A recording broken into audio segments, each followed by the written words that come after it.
আসসালামু আলাইকুম এভরিওয়ান, সবাই কেমন আছেন? আশা করি সবাই অনেক ভালো আছেন। আল্লাহ তাআলার অশেষ রহমতে আমরাও ভালো আছি। লাইফস্টাইল অফ আফরোজা চ্যানেলে আপনাদের সবাইকে স্বাগতম। কাছে দূরে দেশ ও দেশের বাইরে যে যেখান থেকে বসে আমার এই আজকের ভিডিওটি দেখছেন, সবাইকে জানাই অসংখ্য অসংখ্য ধন্যবাদ। তো ভিডিওটি আজকে সকাল থেকে শুরু করেছি। মেয়ে ঘুমিয়েছিল, তো আজকেও ঘুম থেকে সকালে উঠে গেছে। আর আমি এদিকে বিছানাগুলো ভাবছি যে ঠিক করে নিই। আসলে ঘুম থেকে যখন দেরি করে উঠে বিছানাগুলো এলোমেলো হয়ে থাকে, কিন্তু একদমই ভালো লাগে না। কিন্তু কি আর করার, তো আজকে সকালে উঠে গেছে, এজন্য আমি চাদরটা ঝেড়ে ঝুড়ে টান করে বিছিয়ে পেরে নিচ্ছিলাম। তারপরে বালিশগুলো ঠিকঠাক করে গুছিয়ে তো সকালে নাস্তা রেডি করব।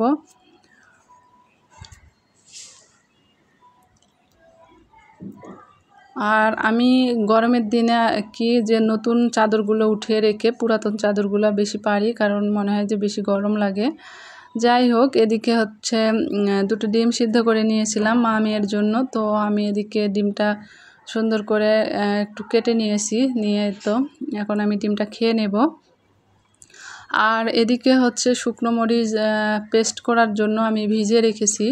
তো সকালে উঠে মরিচটা আগে আমি ভিজিয়ে রাখলাম, যে পেস্ট শেষ হয়ে আসছে শুকনো মরিচের, তো ব্লেন্ডার করে নেব। আর এদিকে হচ্ছে যে রাইস কুকার বসানো আছে, তো রাইস কুকারটা আমি খুলে নিচ্ছিলাম। আসলে আমার হচ্ছে রাইস কুকারের লাইনটা যেখানে ওখানে আমি কারেন্টের চুলাও বসাই, আবার হচ্ছে ব্লেন্ডারও এই লাইনেই দিই। এই একটাই লাইন করা আছে, আর কোনো লাইন করা নাই। তো অনেকটাই কষ্ট হয়ে যায় কাজকাম করতে। দেখেন না, রান্নাঘরে রান্না করতে গেলে খুব বেশি ভালো করে ভিডিও দিতে পারি না, শুধু এই কারণেই যে এই সাইডটা যদি করতে চাই তাহলে আবার এদিকে জায়গা থাকে না একটুও ক্যামেরা রাখার মতো, আবার এই সাইডটা করতে গেলে তো একদম বাজে দেখায়।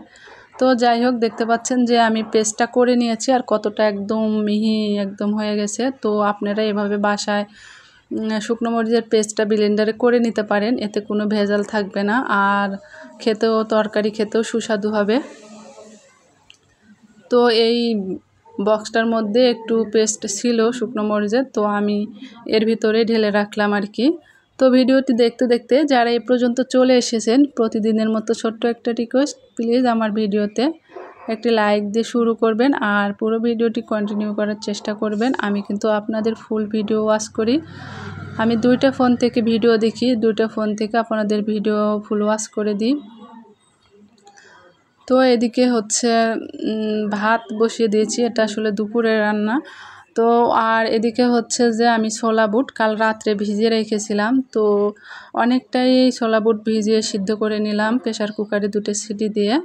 তো অর্ধেকটা আমি হচ্ছে যে ফ্রিজে ফ্রোজেন করে রাখবো, যে পরের দিন অথবা তারপরের দিন রান্না করে দেবো মেয়েকে বিকেলে নাস্তার জন্য, বা ওর যখন খেতে ইচ্ছে করবে বাস।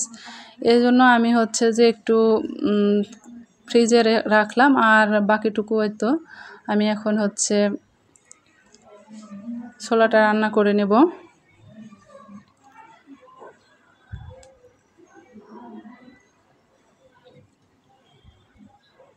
তো আমি কিছু কিছু আপুরে ভিডিওতে অনেক সময়, বেশিরভাগ সময় না, কম ভাগ সময় যে হচ্ছে ভিডিওতে কমেন্ট করলে কমেন্ট হয় না, লাইক দিয়ে আমি ভিডিওটি দেখে কমেন্ট করতে গিয়ে দেখি যে কমেন্ট হচ্ছে না। তো এরকমভাবে দেখা যায় যে একটা ভিডিওতে হলো না, আরেকটা ভিডিও দেখি, আরেকটা ভিডিওতে কমেন্ট করতে গেলে দেখি একই প্রবলেম। তো আমি আজকে সকালে একটা আপুর ভিডিও দেখেছি, আমার নামটা মনে হচ্ছে না।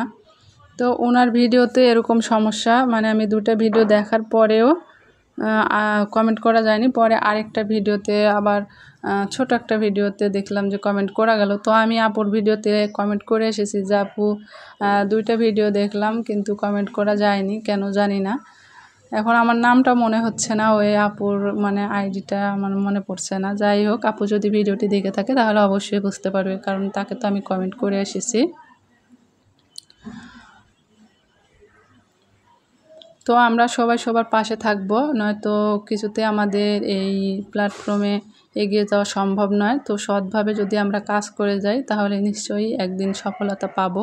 তো ধৈর্য ধরে কাজ করতে হবে সবাইকে। ধৈর্যের ফল নাকি মিঠা হয়, আসলে আমাদের সেই ধৈর্য ধরাটাই অনেক কষ্টকর হয়ে যায়। তো শত কাজের মধ্যে ব্যস্ততার মধ্যেও আসলে যতটুকু পারতেছি ভিডিও কোয়ালিটি যতটুকু করতেছি আসলে যেহেতু হচ্ছে মেয়ের পরীক্ষা আর সামনে একটু ব্যস্ততাই থাকবে, তারপরে দেখা যাক কতটুকু কি করতে পারি, তবে চেষ্টা করি ভালো করে ভিডিও দেওয়ার। যাই হোক, আপনাদের সাথে কথা বলতে বলতে এদিকে আমার ছোলাটা হচ্ছে প্রায় হয়ে আসছে।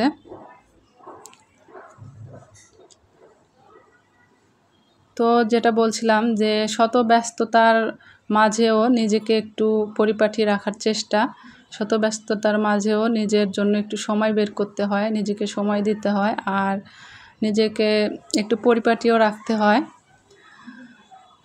তো থাম্বনেলটা দিয়েছি এ কারণে, আজকে তো আমি এদিকে হচ্ছে দেখতে পাচ্ছেন টক দই নিয়েছি আর আমার দিকে ছোলাটা হয়ে গেছে, তো সেটা আর দেখাইনি কারণ অনেকবারই এই ভিডিওটা দেওয়া হয়েছে, তাই আর সেটা সম্পর্কে কোনো কথা বলিনি। সেটা আমার চ্যানেলে দেওয়া আছে, যদি ছোলা বুটের রেসিপিটা আপনারা দেখতে চান তাহলে দেখে আসতে পারেন। তো যাই হোক, এদিকে আমি টক দই নিয়েছি আর একটু লেবু নিয়েছি আর এর ভিতরে নিয়েছি হচ্ছে একটু পেঁয়াজের রস আর এখন নিয়ে নেব একটু তেল। তো তেলটা দেওয়ার কারণ এটাই যে চুলটা অনেকটা সফট হয় আর শুধু টক দই দিলে যখন একটু শুকিয়ে আসে চুলটা তখন কিন্তু রুক্ষ ভাব হয়ে যায়। তো আমি কিন্তু মাঝে মধ্যে এই টক দইয়ের এই প্যাকটা আমি চুলে দিই, কিন্তু আপনাদের সঙ্গে শেয়ার করা হয় না। তো আজকে ভাবলাম যে একটু ভিডিওটা করে আপনাদের সঙ্গে শেয়ার করি। আর এখানে দেখতে পাচ্ছেন স্ক্রাব আর মাসাজ ক্রিম। তো আমি কিন্তু মাসে 3-4 বার মুখে এই মাসাজটা করে থাকি, তো সেটা আপনাদের সঙ্গে শেয়ার করা হয় না। তো আজকে ভাবলাম যে একটু শেয়ার করি। আর এই পাপিয়া এটা স্ক্রাব, এই ক্রিমটা আসলে বাইরে থেকে নেওয়া হয়েছে, বাইরে থেকে নিয়েছি আর কি। আর হচ্ছে যে এটা হচ্ছে মাসাজ ক্রিম, এটা আমি মার্কেট থেকে কিনেছি। তো একটা পাপিয়া মাস্ক কিন্তু অনেক দিন চলে যায়। তো এজন্য আমাদেরকে কিন্তু শত কাজের মধ্যেও নিজেকে একটু পরিপাটি ফিটফাট রাখার চেষ্টা করতে হয়। আসলে সব কিছুরই প্রয়োজন আছে জীবনে। তো এদিকে একটা গামছা নিয়েছি। তো আজকের ভিডিওটি এ পর্যন্তই। সবাই ভালো থাকবেন, সুস্থ থাকবেন। আল্লাহ হাফেজ।